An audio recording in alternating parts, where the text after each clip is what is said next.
امام محمد غزالی علیہ رحمت اللہ الوالی لکھتے ہیں کہ بنی اسرائیل کا ایک بڑا مغرور شخص تھا، بڑا ایروگنٹ تھا، بڑا اس کا کر و فر تھا، ایک بند کمرے میں بیٹھا تھا۔ اچانک ایک شخص کمرے میں داخل ہوا اور اس مغرور شخص کی طرف لپکا، تو وہ بڑا تکبر والا آدمی تھا، وہ بڑا غصے میں آ گیا اور کہتا کہ تم ہو کون؟ میرے کمرے میں آ کیسے گئے؟ تمہیں آنے کی اجازت کس نے دی؟ تم جانتے نہیں میں کون ہوں؟ تو جو اندر آنے والا شخص تھا وہ کہتا ہے مجھے اس گھر کے مالک نے اجازت دی ہے، اور میں وہ ہوں جسے کوئی دربان روک نہیں سکتا، میں وہ ہوں جس کو کسی سے اجازت لینے کی ضرورت پڑتی نہیں ہے، مجھے کسی کا دبدبا ڈرا نہیں سکتا، نہ ہی مجھ سے کوئی مغرور اور سرکش شخص بچ سکتا۔ اب جیسے ہی یہ باتیں سنی نا تو مغرور شخص جو تھا وہ ڈرنے لگا، وہ کانپنے لگا، وہ گھبرا گیا۔ وہ کہتا ہے کہ آپ تو ملک الموت معلوم ہوتے ہیں، کیونکہ جس کو کوئی نہیں روک سکتا، جس کو کسی کی اجازت کی ضرورت نہیں ہے، جس کو کسی کا دبدبا کرو فر ریزسٹ نہیں کر سکتا، وہ ملک الموت کے سوا تو کوئی نہیں۔ لگتا ہے آپ ملک الموت ہیں؟ تو فرماتے ہاں میں ملک الموت ہوں۔ اب وہ شخص تو بڑا گناہگار تھا، وہ رونے لگا، چیخنے لگا کہ حضور تھوڑی سی مہلت دے دیں، کچھ نیکیاں کر لوں، توبہ کر لوں، اللہ کو راضی کر لوں، ابھی میری روح قبض نہ کریں۔ ہائے ہائے، ملک الموت فرماتے تمہاری سانسیں پوری ہو گئی ہیں، اب تمہیں کوئی ٹائم نہیں ملے گا۔ اگر تم نے، وہ پوچھتا ہے حضور مجھے کہاں لے جایا جائے گا مرنے کے بعد؟ فرمایا اس مقام پر جہاں تو نے اعمال بھیجے ہیں، اس گھر کی طرف جو تو نے تیار کیا ہے۔ وہ شخص کہے گا حضور میں نے تو کوئی گھر تیار نہیں کیا، کوئی نیکی آگے نہیں بھیجی۔ ملک الموت فرماتے ہیں پھر تمہیں بھڑکتی آگ کی طرف لے جایا جائے گا، جہاں تمہارے گوشت پوشت وہ آگ نوچ لے گی۔ یہ کہہ کر ملک الموت نے اس شخص کی روح کو قبض کیا، اس کے پورے گھر میں کوہرام مچ گیا، گھر والے رونے لگے۔ اے میرے پیارے اسلامی بھائیوں، یہ واقعہ ہم سب کو کیا سکھا رہا ہے کہ جب موت آنی ہے نا، جب وہ وقت آ جانا ہے تو پھر ایک منٹ بھی آگے پیچھے نہیں ہو سکے گا، کوئی اس کو ڈیلے نہیں کر سکے گا، بلکہ جس حالت میں ہوں گے نا اسی حالت میں روح قبض کر لی جائے گی۔ ہماری موت کا وقت لکھا ہے، مقام بھی لکھا ہے، یہ چینج نہیں ہو سکتا۔ اگر موت سمندر میں لکھی ہے تو $2.5 لاکھ دے کر بھی بندہ وہاں پہنچتا ہے جہاں موت لکھی ہے۔ اگر موت کشتی سے ڈوب کر ہونا لکھی ہے تو 22 لاکھ دے کر بھی سینکڑوں لوگ ہمارے وطن سے جاتے ہیں اور ان کی موت یورپ کے سمندر میں جا کر ہو جاتی ہے۔ اللہ پاک جو بھی ان میں مسلمان ہیں سب کی مغفرت فرما۔ مگر میں نے اور آپ نے اس سے عبرت کیا لی کہ بندہ وہاں پہنچے گا جہاں اس کی موت لکھی ہوئی ہے۔ ایک بار حضرت سلیمان علیہ نبینا علیہ الصلوۃ والسلام کی بارگاہ میں ایک شخص بیٹھا تھا۔ آپ کی بارگاہ میں ملک الموت آیا اور اس شخص کو ذرا گھور کے دیکھنے لگے، واپس چلے گئے۔ وہ شخص کہتا حضور یہ کون تھے جو آئے تھے اور مجھے گھور کے دیکھ رہے تھے؟ فرمایا یہ ملک الموت تھے۔ کہتا حضور لگتا ہے میری روح قبض کرنے والے ہیں، آپ مہربانی کریں، آپ کی تو ہوا پر حکومت ہے، آپ ہوا کو حکم دیں کہ ہوا مجھے اڑائے اور مجھے ہندوستان لے جائے۔ حضرت سلیمان بیت المقدس کے علاقے میں رہتے تھے نا، آپ نے وہ حکم فرمایا، ہوا نے اس بندے کو اٹھایا اور ہندوستان پہنچا دیا۔ کچھ دنوں کے بعد پھر ملک الموت آیا حضرت سلیمان علیہ السلام کی بارگاہ میں۔ آپ نے فرمایا تم میرے ساتھی کو کیوں گھور رہے تھے جب آئے تھے تو؟ کہ میں حیران تھا کہ میرے پاس یہ لکھا ہوا تھا اللہ کی طرف سے کہ تھوڑی دیر بعد مجھے اس کی روح ہند میں قبض کرنی ہے، اور وہ آپ کے پاس بیٹھا ہوا تھا۔ اللہ اکبر۔ حضرت سلیمان نے کہا میں نے ہی تو حکم دیا، اور ہوا نے اسے ہند پہنچایا، اور جب وہ ہند پہنچا تو پرٹیکولر ٹائم پر اسی مقام پر اس کی روح کو قبض کر لیا گیا۔ ہائے ہائے ہائے، یہ ہے میری اور آپ کی حقیقت۔ دوڑتے رہتے ہیں، بھاگتے رہتے ہیں، پلاننگ ہے کہ ختم نہیں ہو رہی، فکریں ہیں کہ ختم نہیں ہو رہی، ہر وقت بیٹھے ہیں اگلا پلان کیا ہے، 5 سال کا، 10 سال کا، ایک دکان ہے تو 2 دکانیں، ایک گھر ہے تو 2 گھر، بڑا گھر، ہوادار گھر ہے، نوکری ہے تو کاروبار کرنا ہے، ملک سے باہر جا کر جناب پیسے کمانے، یہی سوچ ہے بس۔ اس پورے شیڈول میں موت کہاں ہے؟ اس پوری تیاری میں موت کہاں ہے؟ ایک دن ہوگا کہ اچانک اچک لیے جائیں گے۔ سیٹھ جی کو فکر تھی ایک ایک کے 10 کیجئے، موت آ پہنچی کہ حضرت جان واپس کیجئے۔ اور آپ کو پتا ہے جس عالم میں میں اور آپ ہوں گے، بڑی میں اہم بات کرنے جا رہا ہوں، یہ آپ نے دیکھا نا کہ حضرت سلیمان نے حکم فرمایا تو ہند پہنچا، کوئی کشتی میں تھا اس کی موت وہاں تھی، کوئی سمندر پانی کے اندر 1000 فیٹ نیچے جانا تو اس کی موت وہاں لکھی تھی۔ اس کا مطلب تو یہ ہوا کہ میں کہیں بھی کسی بھی مقام پر مر سکتا ہوں، میری موت پتہ نہیں کہاں لکھی ہے۔ اب ذرا غور کیجئے، ہم سب پتہ ہے کیا چاہتے ہیں کہ موت کے وقت ہم سجدے میں ہوں، چاہتے ہیں نا؟ اللہ کرے اللہ کے گھر میں موت آئے، کلمہ پاک پڑھتے ہوئے موت آئے، تلاوت قرآن کرتے ہوئے موت آئے، نبی پاک پر درود پڑھتے ہوئے موت آئے، اللہ ایسا کرم کر دے کہ مدینہ منورہ میں موت آئے، گنبد خضرا کے سامنے موت آئے۔ یہی تصورات ہے نا، ایک مسلمان چاہتا یہی ہے کہ یار موت آئے تو کسی اچھے عالم میں ہو، کسی بڑی خوبصورت باوضو نیکی کرتے کرتے دنیا سے جاؤں۔ تمنا تو سب کی یہ ہے۔ اچھا مجھے ایک بات کا جواب دیں، یہ کیسے ممکن ہے کہ کوئی بندہ صبح سے شام تک نماز نہ پڑھے اور کہے موت سجدے میں آئے، صبح سے شام تک مسجد میں نہ آئے اور تمنا یہ کر رہا ہے کہ مسجد میں موت آئے، باوضو رہتا ہی نہیں ہے تو کیسے امید رکھ رہا ہے کہ باوضو موت آئے، قرآن کھول کر پڑھتا ہی نہیں ہے تو کیسے امید کر رہا ہے کہ تلاوت کرتے کرتے موت آئے؟ جو صبح و شام گالیاں دیکھتا ہے، کیا اس کو ڈر نہیں لگتا کہ گالی دیتے دیتے موت آ سکتی ہے؟ جو شراب پیتا ہے اس کو ڈر نہیں لگتا کہ شراب کے نشے میں موت آ سکتی ہے؟ جو بدکاری کرتا ہے اس کو ڈر نہیں لگتا کہ بے حیائی اور بدکاری کرتے ہوئے موت آ سکتی ہے؟ جو تاش کھیلتا ہے، جوا کھیلتا ہے، اس کو ڈر نہیں لگتا کہ مرتے اسی وقت میں تاش کھیل رہا ہوں گا اور مجھے موت آ گئی، تو میں نشہ کر رہا ہوں مجھے موت آ گئی، میں بے حیا اور بدکاری کہ بری بری باتیں ٹیلی فون پر ساری ساری رات کر رہا ہوں، اس وقت موت آ گئی۔ ملک الموت کو منع نہیں کر سکو گے کہ میں غلط کام کر رہا ہوں، ٹائم دے میں توبہ کر لوں، نہیں۔ جو سجدے میں ہوگا وہ سجدے میں اٹھایا جائے گا، جو درود پڑھتے پڑھتے جائے گا وہ درود پڑھتے پڑھتے اٹھایا جائے گا۔ سوچے وہ جو شراب میں جائے گا، نشے میں جائے گا، ادھر کیسے اٹھایا جائے گا؟ اب اس کا آسان حل پتہ ہے کیا ہے؟ کہ بندہ زندگی ایسے گزارے کہ جس حال میں مرنا نہیں چاہتا نا وہ کام چھوڑ دے۔ عقل بندی یہ ہے کہ اپنے دن کا شیڈیول ایسا بنائے کہ میں وہ کام ہی نہ کروں جس میں مرنا نہیں چاہتا، ورنہ میں روک نہیں سکوں گا موت کو۔ آپ چاہتے ہیں اچھی موت ہو؟ میں بتاتا ہوں کس کی اچھی موت آ سکتی ہے۔ جو ماشاءاللہ 5 ٹائم پابندی سے نماز پڑھتا ہے، جو روزانہ تلاوت قرآن کرتا ہے، جو بار بار تسبیح نکال کر تسبیح بھی پڑھتا ہے، درود بھی پڑھتا ہے، جو دکان پر بھی جاتا ہے تو نماز کا ٹائم ہو تو نماز کے لیے کھڑا ہو جاتا ہے، جو حلال روزی کماتا ہے، جو گناہوں سے اپنے آپ کو بچاتا ہے، ارے اس کی تو 24 گھنٹے میں کبھی بھی موت آنی ہے۔ سبحان اللہ، وہ رات کو سوتا ہے تو باوضو سوتا ہے، اس نیت سے سوتا ہے کہ فجر میں اٹھنا ہے، رات کو بھی جائے گا تو انشاءاللہ شہید کا مرتبہ پائے گا، دن میں کسی وقت موت آئے گی تو کوئی اچھا ہی کام کر رہا ہوگا نا۔ اب آپ سوچ لیں کس عالم میں مرنا ہے۔ اچھا ایک اور دل پر چوٹ کرنے والا جملہ سن لو، کون کون چاہتا ہے مرتے وقت زبان پر کلمہ طیبہ جاری ہو؟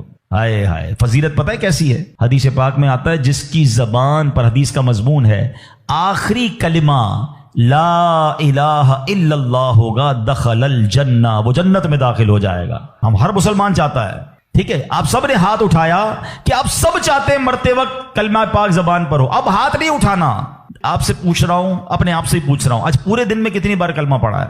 اس پورے ہفتے میں کتنی بار کلمہ پڑھا ہے؟ عجب کہانی ہے ہماری، یقین کریں عجب کہانی ہے۔ مرتے وقت سب کو کلمہ چاہیے، زندگی میں کلمہ پڑھنے کا ٹائم نہیں ہے۔ اللہ اکبر۔ سکرات کو جانتے ہو کیسا ہوگا؟ زبانیں سخت ہو جائیں گی، بندہ اتنی تکلیف میں ہوگا کہ کوئی لفظ ہی نہیں نکلتا منہ سے۔ ہمارا تو بخار میں لفظ نہیں نکلتا، سکرات کی کیا بات کروں میں؟ جس وقت زبانیں بھاری ہوں گی کلمہ کیسے ادا ہوگا جب تم نے زبان کو عادی نہیں بنایا؟ ہاں، ایک بزرگ کا بڑا پیارا قول میں نے سنا تھا، وہ فرماتے ہیں اپنی زبان کو کلمے کا عادی بناؤ، جس وقت سکرات کا عالم ہوگا زبان بھاری ہوگی اس وقت بھی کلمہ جاری ہو جائے گا۔ مبارک ہونے جو روز کلمہ پاک کم از کم ایک تسبیح تو پڑھ لیا کرے یار۔ 100 بار کلمہ پڑھنے میں دیری کتنی لگتی ہے؟ کلمہ پاک اچھا، افضل الذکر، حدیث پاک میں کہا گیا سب سے بہترین ذکر جو ہے وہ لا الہ الا اللہ ہے۔ کتنا کرتے ہیں ہم؟ سوچے نا، ہم اب اپنے آپ کو کتنا دور رکھے ہوئے ہیں اپنی موت کی تیاری سے، اپنی آخرت کی تیاری سے، اپنی قبر کو روشن کرنے کی تیاری سے۔ نہ کریں میرے پیارے اسلامی بھائیوں ایسا۔ صرف دنیا نہیں ہے، ہم اس دنیا میں آئے ہیں نا، قرآن کہتا ہے، سورہ ملک پڑھتے رہتے ہو نا، قرآن میں رب کیا فرماتا ہے؟ الذی خلق الموت والحیات لیبلوکم ایکم احسن عملا۔ اللہ اکبر۔ اس میں کیا فرمایا رب نے؟ جس نے موت اور زندگی پیدا کی کہ تمہاری جانچ ہو کہ تم میں کس کا کام زیادہ اچھا ہے۔ میں اور آپ جو آئے نا دنیا میں، واٹ از دا ریزن؟ موت اور زندگی کو پیدا کرنے کا مقصد یہ ہے کہ چیک کیا جائے کون اچھے کام کر کے آتا ہے۔ یعنی آسان لفظوں میں ہم سب کو امتحان کے لیے بھیجا گیا ہے۔ ہم اس دنیا میں آئے ہیں، ہمارا ٹیسٹ ہو رہا ہے۔ آپ کہیں یار اتنا بڑا ٹیسٹ؟ ہاں، یہ 50 60 70 سال کا ٹیسٹ ہے۔ اور اس کے بعد جو اچھے اعمال لے کر جائے گا، 3-4 گھنٹے کے امتحان کے بعد ایک کلاس آگے بڑھتے ہو نا، ایک آپ کا درجہ آگے بڑھتا ہے، تھوڑا ٹیسٹ بڑا ہے مگر انعام ایسا ہے کہ جنت میں داخل ہو گئے تو پھر کبھی نکالے نہیں جائیں گے۔ ہاں، قرآن کہتا ہے ہم فیہا خالدون، ہمیشہ ہمیشہ جنت میں رہیں گے۔ اگر جنت میں جانا ہے تو یہ ٹیسٹ پاس کرنا ہے۔ یاد رکھیے، صحابی رسول حضرت طارق محاربی رضی اللہ تعالیٰ فرماتے ہیں، اللہ پاک کے آخری نبی صلی اللہ تعالی علیہ وسلم نے مجھے نصیحت کرتے ہوئے فرمایا، یا طارق استعد للموت قبل الموت، اے طارق مرنے سے پہلے موت کی تیاری کر لو۔ ہاں، یہ نبی پاک نے فرمایا۔ اچھا، میں ایک سوال کرنا چاہتا ہوں، اگر میں آج آپ سے ایک سوال کروں کہ ہم میں سے کسی کو پتا چل جائے کل کا دن آپ کی زندگی کا آخری دن ہے اور کل رات آپ دنیا سے چلے جائیں گے، ایک دن ہے آپ کے پاس، ایک مسلمان اس ایک دن کو کیسے گزارے گا؟ سچ بتائیے، کیا وہ کل دکان پہ جا کے کاروبار کرے گا؟ کیا وہ کل جا کے پیسے ڈبل کرنے کی کوشش کرے گا؟ کیا وہ کل جا کے فرنیچر مارکیٹ میں فرنیچر بنوائے گا؟ یا کل جا کے معاذ اللہ دوستوں کے ساتھ فلم دیکھنے گیا چاہے گا چلو یار آخری دن ہے ذرا موج مزے کر لوں؟ یہ کیا کرے گا؟ اگر عقل مند مسلمان ہوا تو ایک دن ہے تو مسجد میں گزارے گا، تلاوت میں گزارے گا، توبہ میں گزارے گا، ذکر و اذکار میں گزارے گا، ہیں اللہ پاک سے معافی میں گزارے گا، کیونکہ آخری دن ہے۔ یہی کرو گے نا؟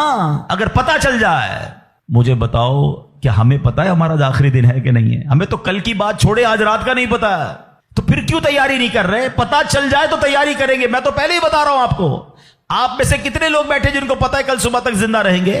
مجھے بھی نہیں پتا، آپ کو بھی نہیں پتا۔ جب پتہ ہی نہیں ہے تو پھر کیوں تیاری نہیں کر رہے؟ پھر کیوں توبہ نہیں کر رہے؟ پھر کیوں حرام کی طرف ہم جاتے ہیں؟ خدا را یاد رکھیے میرے پیارے اسلامی بھائیوں، قبر میں جا کر اتنا پچھتاوا ہوگا گناہ گار کو، بلکہ روایتوں میں آتا ہے پیارے آقا علیہ الصلوۃ والسلام نے فرمایا جس کا مضمون ہے مرنے کے بعد نیک بھی پچھتائے گا، گناہ گار بھی پچھتائے گا۔ عرض کی حضور گناہ گار پچھتائے گا، یہ تو سمجھ آتا ہے، نیک کیوں پچھتائے گا؟ فرمایا گناہ گار تو گناہ کی وجہ سے پچھتائے گا، حدیث کا خلاصہ ہے۔ فرمایا نیک اس لیے پچھتائے گا جب وہ آخرت میں نیکیوں کا اجر دیکھے گا نا، تو وہ کہے گا کاش میں اور نیکیاں کر لیتا، وہ جو فضول ٹائم ضائع کیا تھا اس میں اور اللہ کا ذکر کرتا، اور نوافل پڑھتا، اور عبادت کرتا۔ تو یقین جانیے میرے پیارے اسلامی بھائیوں، یہ زندگی، یہ جو ہماری سانسیں چل رہی ہیں نا، ابھی چانس ہے ہمارے پاس، جتنی نیکیاں کرنی ہے کر لیں۔ جس دن سانس بند ہوئی نا، اس دن عمل نہیں ہوگا، اس دن جزا ملے گی۔ آج دار العمل ہے، today is the time of action and tomorrow is the time of accountability. اس دن صرف جزا ہوگی، یا تو آپ کو اللہ نہ کرے گناہوں کی وجہ سے کسی کو سزا ملے گی یا نیکیوں کا اجر ملے گا۔ آج وقت ہے نیکیاں کرنے کا، قبر میں اتارے جانے کے بعد کوئی چانس نہیں ہوگا۔ سورہ کوثر، سورہ کوثر کا تعارف، مقام نزول، علامہ علی بن محمد خازن رحمت اللہ تعالی علیہ فرماتے ہیں سورہ کوثر جمہور مفسرین کے نزدیک مکیہ ہے اور بعض مفسرین کے نزدیک مدنیہ ہے۔ آیات، کلمات اور حروف کی تعداد، اس سورت میں 1 رکوع، 3 آیتیں، 10 کلمے اور 42 حروف ہیں۔ کوثر نام رکھنے کی وجہ، کوثر سے دنیا اور آخرت کی بے شمار خوبیاں مراد ہیں اور جنت کی ایک نہر کا نام بھی کوثر ہے۔ اس سورت کی پہلی آیت میں یہ لفظ موجود ہے، اس مناسبت سے اسے سورہ کوثر کہتے ہیں۔ سورہ کوثر کے مضامین، اس سورت کا مرکزی مضمون یہ ہے کہ اس میں اللہ تعالیٰ نے اپنے حبیب صلی اللہ تعالی علیہ وآلہ وسلم کی مدحت بیان فرمائی ہے، اور اس میں یہ مضامین بیان ہوئے ہیں۔ نمبر 1، اس کی پہلی آیت میں اللہ تعالیٰ کے اس فضل و احسان کا بیان ہے جو اس نے اپنے حبیب صلی اللہ تعالی علیہ وسلم پر فرمایا۔ نمبر 2، دوسری آیت میں نبی کریم صلی اللہ تعالی علیہ وسلم سے فرمایا گیا کہ اللہ تعالیٰ کے فضل و احسان کے شکریے میں نماز پڑھتے رہیں اور قربانی کریں۔ نمبر 3، تیسری آیت میں فرمایا گیا کہ جو اللہ تعالیٰ کے حبیب صلی اللہ تعالی علیہ وآلہ وسلم کا دشمن ہے وہی ہر خیر سے محروم ہے۔ سورہ ماعون کے ساتھ مناسبت، سورہ کوثر کی اپنے سے ماقبل سورت ماعون کے ساتھ مناسبت یہ ہے کہ سورہ ماعون میں کافروں اور منافقوں کی جو صفات بیان کی گئیں ان کے مقابلے میں سید المرسلین صلی اللہ تعالی علیہ وآلہ وسلم کے اوصاف سورہ کوثر میں بیان کیے گئے۔ بسم اللہ الرحمن الرحیم۔ ترجمہ، اللہ کے نام سے شروع جو نہایت مہربان رحمت والا ہے۔ اِنَّا أَعْطَيْنَاكَ الْكَوْثَرَ فَصَلِّ لِرَبِّكَ وَانْحَرْ إِنَّ شَانِئَكَ هُوَ الْأَبْتَرُ۔ ترجمہ، اے محبوب، بے شک ہم نے تمہیں بے شمار خوبیاں عطا فرمائیں تو تم اپنے رب کے لیے نماز پڑھو اور قربانی کرو، بے شک تمہارا دشمن ہی ہر بھلائی سے محروم ہے۔ إنا أعطيناك الكوثر، اے محبوب بے شک ہم نے تمہیں بے شمار خوبیاں عطا فرمائیں۔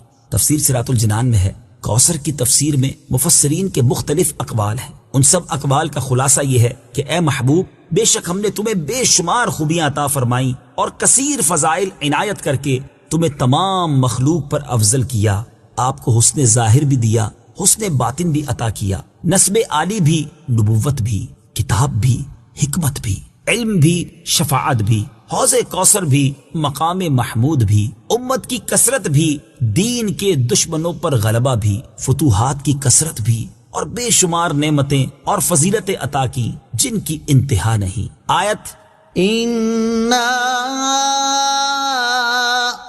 أعطيناك الكوثر سے حاصل ہونے والی معلومات، اس سے 5 باتیں معلوم ہوئی۔ نمبر 1، اللہ تعالیٰ نے اپنے حبیب صلی اللہ تعالی علیہ وآلہ وسلم کو کوثر عطا کر دی ہے، کیونکہ یہاں یہ نہیں فرمایا گیا کہ ہم آپ کو کوثر عطا کریں گے، بلکہ یہ فرمایا کہ بے شک ہم نے آپ کو کوثر عطا کر دی۔ نمبر 2، اللہ تعالیٰ کی اپنے حبیب صلی اللہ تعالی علیہ وآلہ وسلم پر یہ عطا ان کے نبی اور رسول ہونے کی وجہ سے نہیں، بلکہ آپ علیہ الصلوۃ والسلام کی ذات کی وجہ سے ہے، جو شان محبوبیت کی صورت ہے، کیونکہ یہاں یہ فرمایا أعطيناك، ہم نے آپ کو عطا فرمائی، یہ نہیں فرمایا کہ اعطینا الرسول یا اعطینا النبی۔ نمبر 3، تاجدار رسالت صلی اللہ تعالی علیہ وآلہ وسلم پر یہ عطا کسی عبادت اور ریاضت کی وجہ سے نہیں ہے، بلکہ ان پر یہ عطا اللہ تعالیٰ کے عظیم فضل اور احسان کی وجہ سے ہے، کیونکہ یہاں عطا کا ذکر پہلے ہوا اور عبادت کا ذکر بعد میں ہوا۔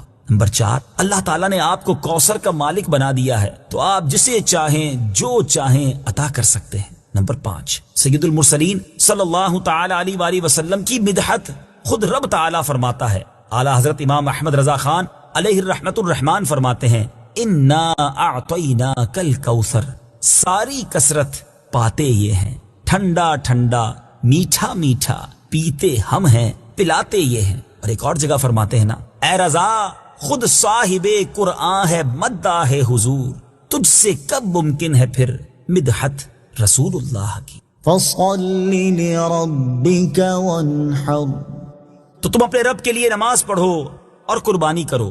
تفسیر صراط الجنان میں ہے، یعنی اے حبیب صلی اللہ تعالی علیہ وآلہ وسلم، اللہ تعالیٰ نے آپ کو دونوں جہاں کی بے شمار بھلائیاں عطا کی ہیں، اور آپ کو وہ خاص رتبہ عطا کیا ہے جو آپ کے علاوہ کسی اور کو عطا نہیں کیا۔ تو آپ اپنے اس رب عز و جل کے لیے نماز پڑھتے رہیں جس نے آپ صلی اللہ تعالی علیہ وآلہ وسلم کو کوثر عطا کر کے عزت و شرافت دی، تاکہ بتوں کے پجاری ذلیل ہوں اور بتوں کے نام پر ذبح کرنے والوں کی مخالفت کرتے ہوئے اپنے رب عز و جل کے لیے اور اس کے نام پر قربانی کرے۔ اس آیت کی تفسیر میں ایک قول یہ بھی ہے کہ نماز سے نماز عید مراد ہے۔ إن شانئك هو الأبتر، بے شک تمہارا دشمن ہی ہر بھلائی سے محروم ہے۔ تفسیر صراط الجنان میں ہے، شان نزول جب سید المرسلین صلی اللہ تعالی علیہ وآلہ وسلم کے فرزند حضرت قاسم کا وصال ہوا تو کفار نے آپ کو ابتر یعنی نسل ختم ہو جانے والا کہا، اور یہ کہا کہ اب ان کی نسل نہیں رہی، ان کے بعد اب ان کا ذکر بھی نہ رہے گا اور یہ سب چرچا ختم ہو جائے گا۔ اس پر یہ سورہ کریمہ نازل ہوئی اور اللہ تعالیٰ نے ان کفار کا بالغ رد فرمایا، اور اس آیت میں ارشاد فرمایا کہ اے حبیب صلی اللہ تعالی علیہ وآلہ وسلم، بے شک تمہارا دشمن ہی ہر بھلائی سے محروم ہے، نہ کہ آپ، کیونکہ آپ کا سلسلہ قیامت تک جاری رہے گا، آپ کی اولاد میں بھی کثرت ہوگی اور آپ کی پیروی کرنے والوں سے دنیا بھر جائے گی۔ آپ کا ذکر ممبروں پر بلند ہوگا، قیامت تک پیدا ہونے والے عالم اور واعظ اللہ تعالیٰ کے ذکر کے ساتھ آپ کا ذکر کرتے رہیں گے، اور آخرت میں آپ کے لیے وہ کچھ ہے جس کا کوئی وصف بیان ہی نہیں کر سکتا۔ تو جس کی یہ شان ہے وہ اب تر کہاں ہوا، بے نام و نشان اور ہر بھلائی سے محروم تو آپ کے دشمن ہیں۔ اعلیٰ حضرت امام احمد رضا خان رحمت اللہ تعالی علیہ اس صورت کی تفسیر بیان کرتے ہوئے فرماتے ہیں، عاص بن وائل شقی نے جو صاحبزادہ سید المرسلین صلی اللہ تعالی علیہ وآلہ وسلم کے انتقال پرملال پر حضور کو ابتر یعنی نسل بریدہ کہا، حق تعالی نے فرمایا إنا أعطيناك الكوثر، بے شک ہم نے تمہیں خیر کثیر عطا فرمائی کہ اولاد سے نام چلنے کو تمہاری رفعت ذکر سے کیا نسبت؟ کروڑوں صاحب اولاد گزرے جن کا نام تک کوئی نہیں جانتا، اور تمہاری ثنا کا ڈنکا تو قیامت تک اکناف عالم اور اطراف جہاں میں بجے گا، اور تمہارے نام نامی کا خطبہ ہمیشہ ہمیشہ اطباق فلک آفاق زمین میں پڑھا جائے گا۔ پھر اولاد بھی تمہیں وہ نفیس و طیب عطا ہوگی جن کی بقا سے بقائے عالم مربوط رہے گی۔ اس کے سوا تمام مسلمان تمہارے بال بچے ہیں، اور تم سب مہربان ان کے لیے کوئی نہیں، بلکہ حقیقت کار کو نظر کیجئے تو تمام عالم تمہاری اولاد مانوی ہے کہ تم نہ ہوتے تو کچھ بھی نہ ہوتا، اور تمہارے ہی نور سے سب کی آفرینش ہوئی۔ اسی لیے جب ابو البشر آدم تمہیں یاد کرتے تو یوں کہتے، یا ابنی صورتن و ابایا معنن، اے ظاہر میں میرے بیٹے اور حقیقت میں میرے باپ۔ پھر آخرت میں جو تمہیں ملنا ہے اس کا حال تو خدا ہی جانے۔ جب اس کی یہ عنایت بے غایت تم پر مبذول ہو تو تم ان اشقیاء کی زبان درازی پر کیوں ملول ہو؟ بلکہ فصل لربک وانحر، رب کے شکرانے میں اس کے لیے نماز پڑھو اور قربانی کرو۔ ان شانئک هو الابتر، جو تمہارا دشمن ہے وہی نسل بریدہ ہے کہ جن بیٹوں پر اسے ناز ہے، یعنی عمرو و حشام رضی اللہ تعالی عنہما، وہی اس کے دشمن ہو جائیں گے، اور تمہارے دین حق میں آ کر بوجہ اختلاف دین اس کی نسل سے جدا ہو کر تمہارے دینی بیٹوں میں شمار کیے جائیں گے۔ پھر آدمی بے نسل ہوتا تو یہی صحیح کہ نام نہ چلتا، اس سے نام بد کا باقی رہنا 1000 درجے بدتر ہے۔ تمہارے دشمن کا ناپاک نام ہمیشہ بدی و نفرین کے ساتھ لیا جائے گا، اور روز قیامت ان گستاخیوں کی پوری سزا پائے گا۔ والعیاذ باللہ تعالی۔ اس سے معلوم ہوا کہ حضور پرنور صلی اللہ تعالی علیہ وآلہ وسلم کا اللہ تعالیٰ کی بارگاہ میں مقام اتنا بلند ہے کہ ان کے گستاخ کو اس کی گستاخی کا جواب خود رب تعالیٰ دیتا ہے۔